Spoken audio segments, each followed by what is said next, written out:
Hello, आज की video हमारी करंट अफेयर की वीडियो है। 27 जुलाई की हमारी करंट अफेयर की वीडियो है। वीडियो स्टार्ट करने से पहले बता दूं, जो भी फार्मासिस्ट एग्ज़ाम की नई वैकेंसीज आएगी मैं आपको बता दूंगा। अगर कोई अच्छी वैकेंसी आएगी या कोई भी वैकेंसी आएगी मैं आपको टाइम टू टाइम अपडेट करवा दूंगा। इसके अलावा आम आदमी मोहल्ला क्लिनिक की कोई भी नई अपडेट आएगी वो भी मैं आपको बता दूंगा। अभी कोई अपडेट नहीं आई है अभी तक तो। और आपके कमेंट हैं, मैंने देख रखे हैं कमेंट आ रहे हैं, लेकिन मैंने अभी पढ़े नहीं है कमेंट। तो मैं आपके कमेंट पढ़ के उसके हिसाब से जो भी उनका आंसर रिप्लाई होगा या तो नेक्स्ट वीडियो में या टाइप वहीं वहाँ के वहीं रिप्लाई करके आपको मैं बता दूंगा। तो स्टार्ट करते हैं अपनी करंट अफेयर की वीडियो आज की। रिसेंटली इन विच सी, आज हिंदी में नहीं है तो मैं आपको बोल के बता दूंगा अगर कुछ इस तरह की बात होगी तो।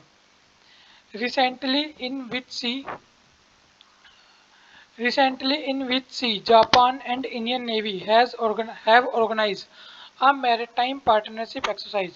हाल ही में सैन्य अभ्यास कहाँ हुआ भारत के और जापान की सेनाओं के बीच में?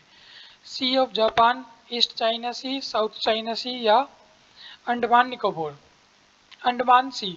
देखो, जो भारत है, भारत के यहाँ जो अंडमान द्वीप है, आइलैंड है, उसके आसपास के समुद्र को क्या बोलते हैं? अंडमान सी। यहाँ पे क्या हुआ है? ये एक्सरसाइज हुई है। Next question, which strait connect Andaman Sea and South China Sea? मैंने आपको बताया था स्ट्रेट का मतलब क्या होता है, वो रास्ता जो किसी दो भूमि के भागों को अलग करे और समुद्र को आपस में मिलाए, उसे क्या बोलते हैं? स्ट्रेट।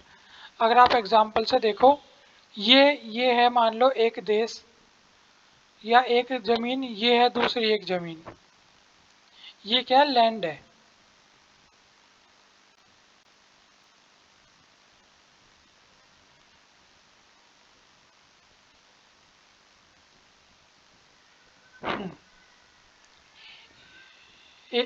ए, जो एक लैंड है, एक ये है, एक ये है, इनके बीच में ये एक ये क्या है? सब समुद्र है।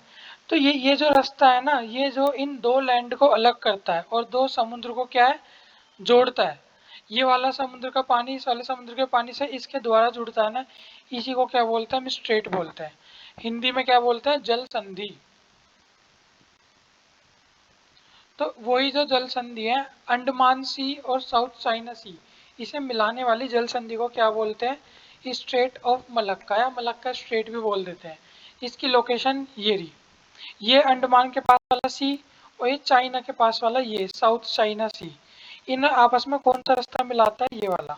तो ये क्या हो गया हमारा? स्ट्रेट ऑफ मलक्का या मलक्का स्ट्रेट, कुछ ही बोल देते हैं। नेक्स्ट,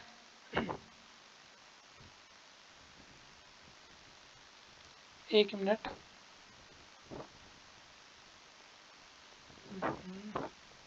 हाँ, अगला।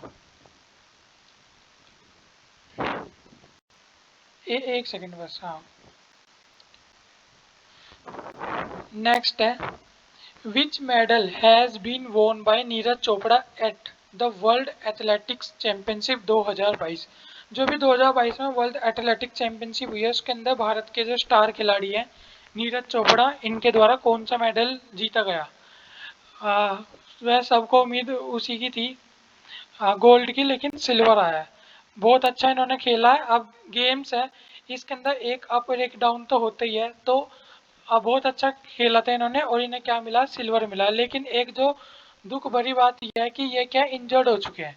तो अब जो भारत का नेक्स्ट गेम आया जिसके अंदर भारत को गोल्ड चाहिए था, इनके मतलब गोल्ड आना ही था इनके द्वारा, या कोई भी मेडल आता वो कॉमनवेल्थ के अंदर आता नेक्स्ट मेडल इनके द्वारा, लेकिन ये क्या हो चुके? इंजर्ड हो चुके। इसकी वजह से ये क्या, कॉमनवेल्थ गेम है वो नहीं खेल पाएंगे। तो ये भारत के लिए एक मतलब सैड न्यूज़ है कि एक जो हमारे पास मेडल पक्का लाने वाला जो व्यक्ति था ये इंजर्ड हो चुका है, इसलिए नहीं खेल पाएगा। कोई बात नहीं, पहले इंसान का शरीर होना चाहिए। Next question, which in which sport India's women athletics Anju Bobby George won bronze medal in world athletics 2003? देखो, जो नीरज चोपड़ा ने जीता है वो अब जीता है। नीरज चोपड़ा पहले ऐसे पुरुष हैं जो इसके अंदर जीते हैं वर्ल्ड एथलेटिक्स चैंपियनशिप के अंदर, लेकिन इन और दूसरे नंबर के भारतीय हैं। लेकिन इनसे पहले भी एक इंडियंस, वो भी पुरुष नहीं महिला, एक वुमेन, वो क्या है वर्ल्ड एथलेटिक चैंपियनशिप खेल चुकी है और मेडल लेके आ चुकी। कौन सा मेडल लिया था इन्होंने? ब्रॉन्ज मेडल लिया था। ये यहाँ लिखा भी है, ब्रॉन्ज मेडल लिया था। किसके अंदर? Anju Bobby George, long jump के अंदर। नाम सुना होगा, अभी की प्लेयर नहीं है, बहुत पहले की प्लेयर है ये। Next,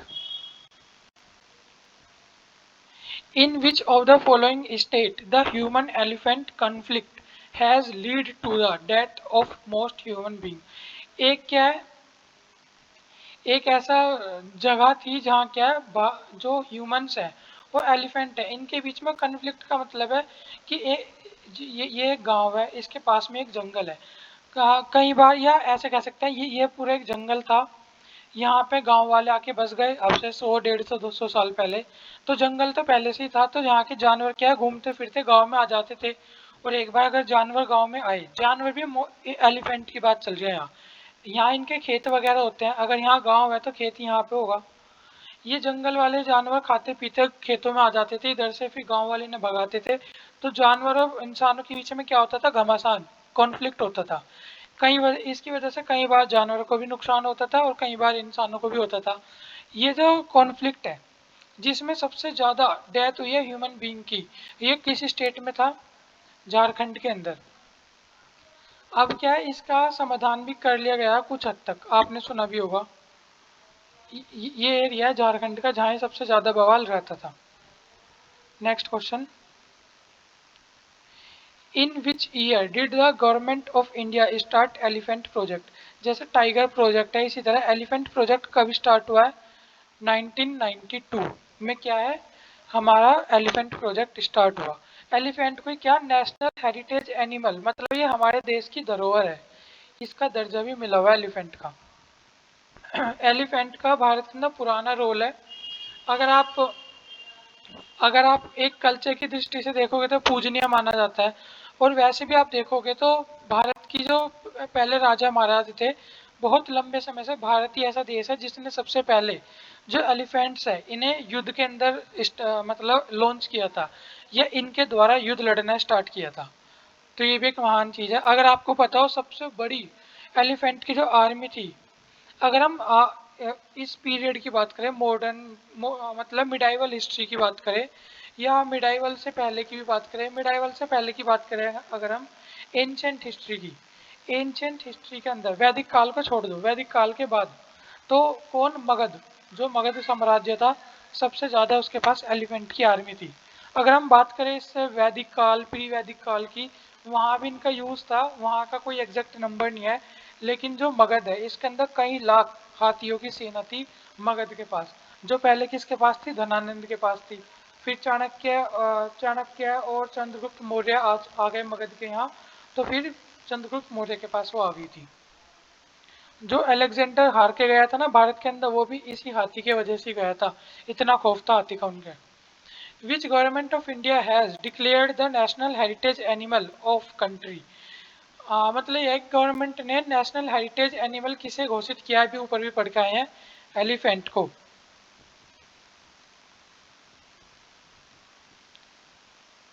recently in which country cases of Marburg virus has been reported?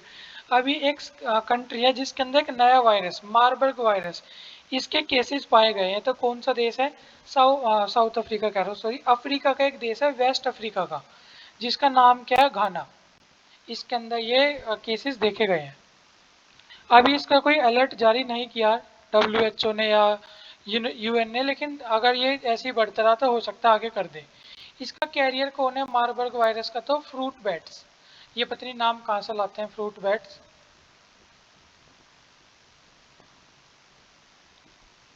Recently, which railway station has been announced to be constructed on the model of Modera Sun Temple?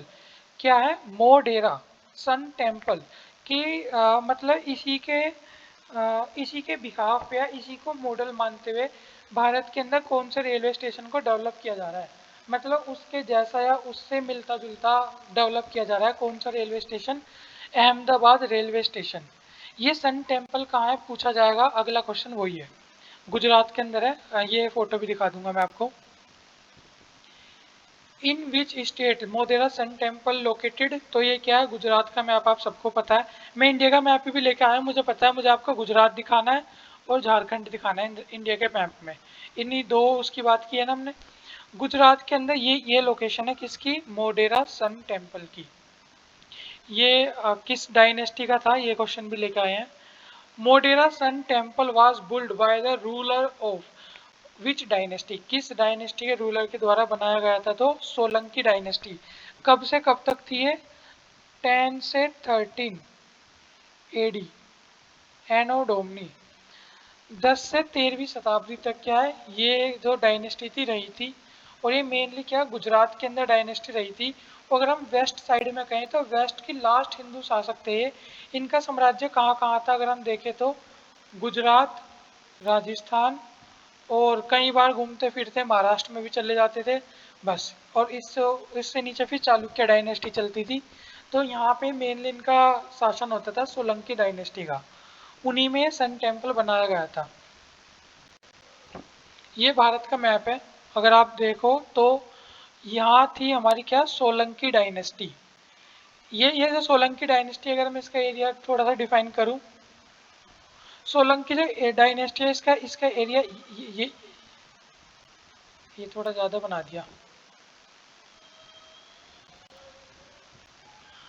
लगभग लगभग ये था इनका एरिया। गुजरात, राजस्थान, मध्य प्रदेश और महाराष्ट्र, ये area था Solanki dynasty का।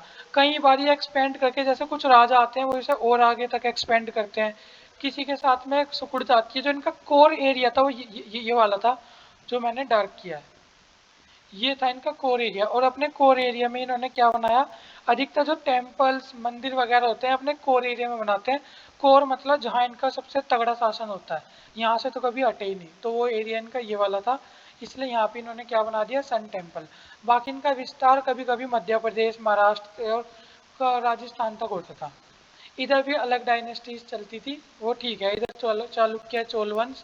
Okay, आज की वीडियो में इतना ही। कोई भी सुझाव आप कमेंट कर सकते हैं, और जो आपके पिछले कमेंट है वो मैं पढ़ के उस हिसाब से आपका रिप्लाई कर दूंगा। अभी मैंने कमेंट पढ़े नहीं है, मुझे टाइम नहीं मिल पाया, क्योंकि मैंने जो कमेंट कर रखा था डेली वीडियो का, तो उसके लिए मैं आपके कमेंट नहीं पढ़ पाया। कोशिश करूँगा इस वीडियो के बाद पढ़ लूँ, या इसके बाद मुझे एक और वीडियो अपलोड करनी है उसके बाद देखूँगा। ठीक है, आज की वीडियो में इतना ही। Thank you so much.